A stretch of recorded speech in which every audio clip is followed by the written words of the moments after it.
சமைக்கலையா? 11 மணி ஆச்சுமா. நீ பொறுமையா சமைச்சாலே ஆகாது.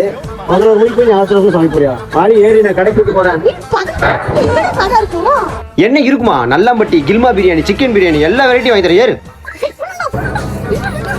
இவ்வளவு வேலை ஆகாதுமா.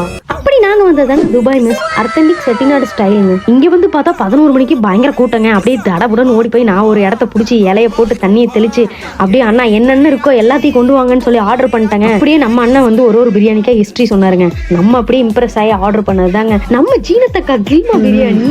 வேற லெவலுங்க டேஸ்ட் வைஸ். நெக்ஸ்ட் வடசட்டி சாதம், நல்லாம்பட்டி சிக்கன் ரைஸ், நல்லாம்பட்டி மட்டனும் இருக்குங்க. ஏனுங்க இது என்னன்னு தெரியுதா?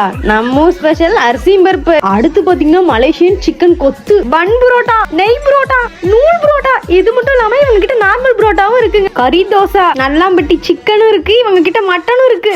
இந்த கடையோட special dish Japan chicken. Tempt ஆகுது. நெய் பொடி சிக்கன். இவங்க கிட்ட மட்டன்ல நிறைய வெரைட்டிஸ் இருக்குங்க. மட்டன் காட்டு வறுவல், மட்டன் நல்லாம்பட்டி. நம்ம ஆர்டர் பண்ணது மட்டன் லிவர், மட்டன் குடல். குடல்ல முட்டை போட்டு கூட கொடுப்பாங்க. தயிர் சாதமும் இளநீர் பாயசத்தோட அப்படியே ஃபினிஷ் பண்ணிட்டாங்க. இன்னும் ஏன் வெயிட் பண்றீங்க? நீங்களும் உங்க ஃப்ரெண்ட்ஸ் அண்ட் ஃபேமிலியோட வந்து என்ஜாய் பண்ணுங்க. நம்ம துபாய் மெஸ் எங்க லொகேட் ஆயிருக்கு? நம்ம ஏர்போர்ட்ல இருந்து PSG போற வழியில லெஃப்ட் சைடுல லொகேட் ஆயிருக்குங்க. காலையில 3 மணி வரைக்கும் கடை இருக்குங்க.